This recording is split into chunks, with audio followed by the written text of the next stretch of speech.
нравится людям, когда человек творит, да, он какую-то свою харизму как бы вкладывает в себя. То есть, на самом деле, для меня, мне кажется, это вообще классно. Вкладывать должен в свою профессию себя, свою личность, то есть знать процесс, да. То есть это самое важное, на самом деле. Даже если это чуть хуже получится, но зато вот эту свою аутентичность ее как бы в мир выбросил, а просто вот сидеть и отрабатывать там прибыль какую-то или в шахматах там результат, это все-таки, ну, философски, мне кажется, это, ну, для меня лично это скучно, это не интересно. Да, тухло, то есть это, ну да, будет уже, будет какие деньги, но это тухло, ты как бы себя не любишь, поэтому по мне, как бы все, что я пытался делать раньше и сейчас уже как-то пытается себя в этот мир.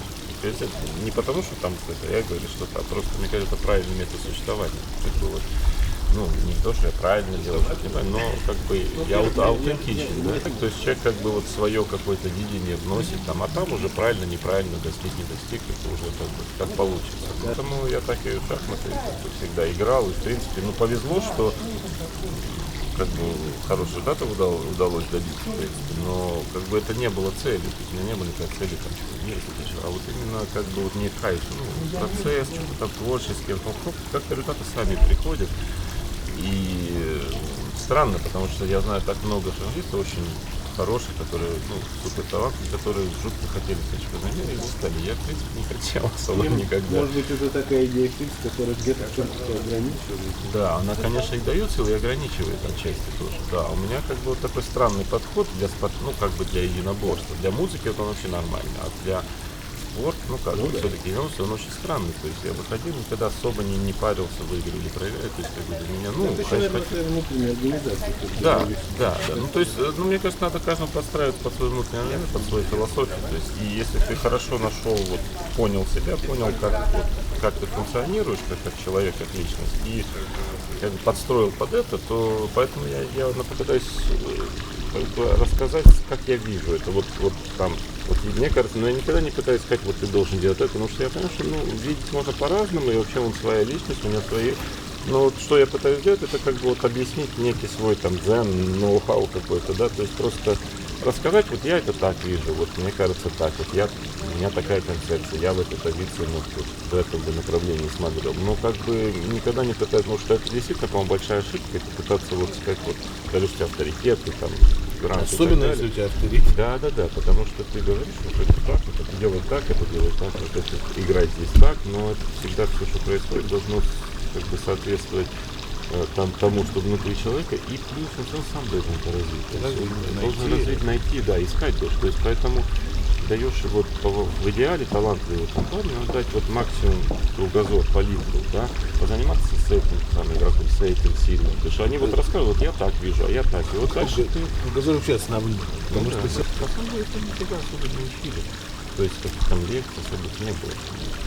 То есть она была очень там известная, много там игроков вышло. Ну, конечно, они отбирали самых талантливых детей, но дело в том, я помню, что самое было большое интересно, это просто слушать там, потому что они что-то говорят, вот как они даже какую-то историю рассказывают. То есть на самом деле ты просто вот воспринимаешь их метод мышления, их видение мира, там, их, как они там шахматы, как они видят вообще весь процесс. То есть, и когда ты вот это впитываешь, если у тебя есть способность к обучению, то на самом деле это важнее любого там конкретного. Потому что урок конкретно можно в интернете найти, может любой там мастер обычный тебе рассказать технические вещи. Это не так сложно. А вот именно вот эту вещь, как бы, которая вот как они видение, там, метод мышления, скажем, какие-то. И в действительности я помню, что я даже когда уже первый свой турнир, топ уровень играл, там, ну, то есть я уже был там 8 в этот момент, ну, 17 лет мне было все.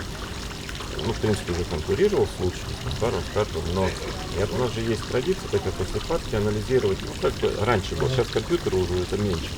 Ну, и люди просто, два соперника сыграли партию, начинают анализировать, думать, там, обмениваться своими мыслями, что они думали, что считали, начинают там проверять, это надо сказать, то есть так, как бы хорошая такая традиция. И я помню, что когда Каспаров шахматы делали, я просто садился рядышком и смотрел, то есть, хотя, в принципе, уже был, я с ними с собой не чувствовал, как бы было, мне это колоссально, просто ты понимаешь, как они вот мыслят по ходу партии, что они думают, то есть, как они вот анализировали, оценивали ситуацию. Я помню, что для меня так быстро как бы вырос, буквально там 1-2 турнира вот так вот, просто послушал.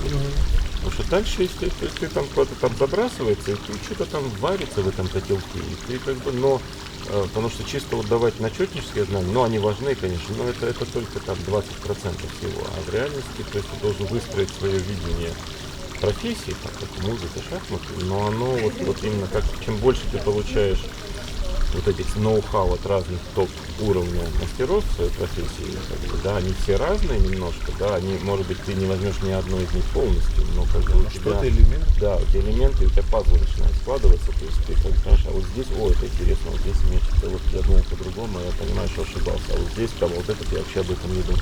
И вот эти пазлы туда, как бы кто-то трогает, да, из, там, допустим, там, первой двадцатки, реально плюс-минус равно, но кто-то трогает, кто-то вообще не интересно. Ну, потому что, ну, технарь, да, но как бы не трогать совсем, даже не интересно смотреть, а кого-то ускает. Реально видно, вот, даже лайв смотришь, он играет, видно, что он творит, у него мысль, он что-то там пытается выдумать, он какие-то там какой-то мутит какую-то идею, то есть видно, что творчество идет, да, и это сразу начинает как бы, о, это уже, то есть у меня тоже есть игроки, которые я свяжу, несколько человек, да, некоторые вообще смотрю. Не потому что они слабее, они одного, ну, как бы не то, да, то есть это уже чисто такой техника.